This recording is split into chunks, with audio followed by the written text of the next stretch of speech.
ఓం నమః శివాయ. ఓం నమో నారాయణాయ. నరదృష్టి నివారణ కాల భైరవాయ నమో నమః. హరి ఓం. నమస్తే అస్తు భగవన్ విశ్వేశ్వరాయ మహాదేవాయ త్రయంబకాయ త్రిపురాంతకాయ త్రికాగ్నికాలాయ కాలాగ్నిరుద్రాయ నీలకంఠాయ మృత్యుంజయాయ సర్వేశ్వరాయ సదాశివాయ శ్రీమన్మన్మహాదేవాయ నమో నమః. హరి ఓం. మా ఛానల్కి స్వాగతం. చూస్తున్న వీక్షకులకు ప్రేక్షకులకు ప్రియ కాల భైరవ భగవద్బంధులకి స్వాగతం పలుకుతూ మమ్మల్ని ఎంతగానో ఆదరిస్తూ ఉండబడినటువంటి ప్రియ సోదర సోదరి మణులు అందరికీ కూడా అందరికన్నా ముందస్తుగా మహాశివరాత్రి పండగ శుభాకాంక్షలు. 16/2/2025 నుండి 28/2/2025 వరకు పుట్టినటువంటి వారందరికీ కూడా ముందస్తుగా జన్మదిన శుభాకాంక్షలు. గతంలో వివాహం చేసుకున్న వారికి వివాహ వార్షికోత్సవ శుభాకాంక్షలు. ద్వాదశ రాశుల్లో గ్రహ గమనాలు ఒకసారి వీక్షింపచేద్దాం. ధనుసు రాశి వారికి ఎలా ఉండబోతుందో ఈ వీడియోలో సవివరంగా సంపూర్ణంగా తెలుసుకుందాం. ధనుసు రాశిలో ఏ నక్షత్రాలు వస్తాయిగా మూలా నక్షత్రంలోని 4 పాదాలు, పూర్వాష నక్షత్రంలో 4 పాదాలు, ఉత్తరాషాఢ నక్షత్రంలో 1 పాదం కలిపితే ధనుసు రాశి.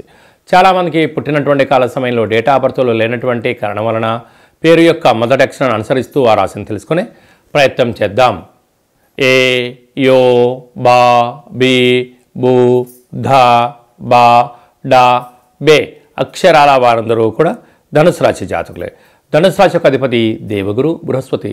వీరికి తృతీయంలో ఏడాది తర్వాత రవి భగవానుడు బుధుడితో కలిసి ఉండడం వలన బుధాదిత్య రాజయోగం, అక్కడే ఉండబడి శని భగవానుడితో సంచారం చేయడం వలన తల్లిదండ్రులతో, అన్నాదమ్ముళ్లతో, అక్కా చెల్లెలతో పార్ట్నర్షిప్ బిజినెస్ వ్యవహార కార్యక్రమాలలో ఎన్నో రకాలమైనటువంటి లోటుపాట్లు కనపడుతున్నాయి.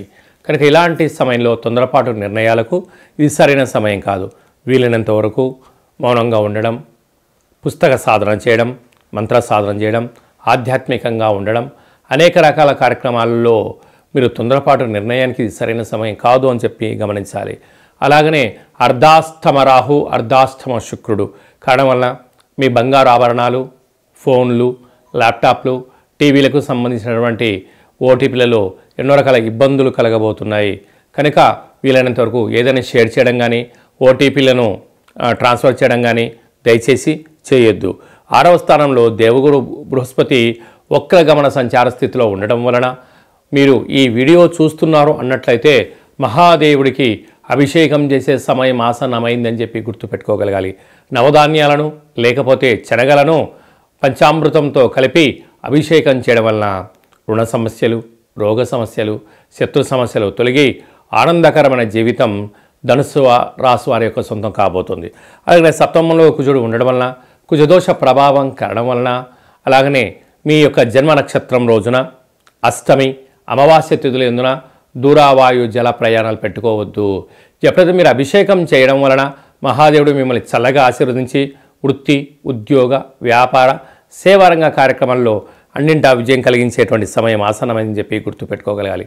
అలాగే సాఫ్ట్వేర్ ఉద్యోగస్తులు, హార్డ్వేర్ ఉద్యోగస్తులు, క్రియేటివిటీ రంగాలు, న్యూస్ ఛానల్స్ రీడర్స్, అలాగా పత్రికా రంగంలో ఉండబడిన వారు, స్వయంవృత్తులు, సేవారంగాలు, సాఫ్ట్వేర్ ఉద్యోగస్తులకు సత్ప్రవర్తన వలన, ఆధ్యాత్మిక చింతన వలన, సూర్య నమస్కారం వలన మరో భవిష్యత్తుకు స్వాగతం పలకబోతున్నారని చెప్పి గమనించాలి.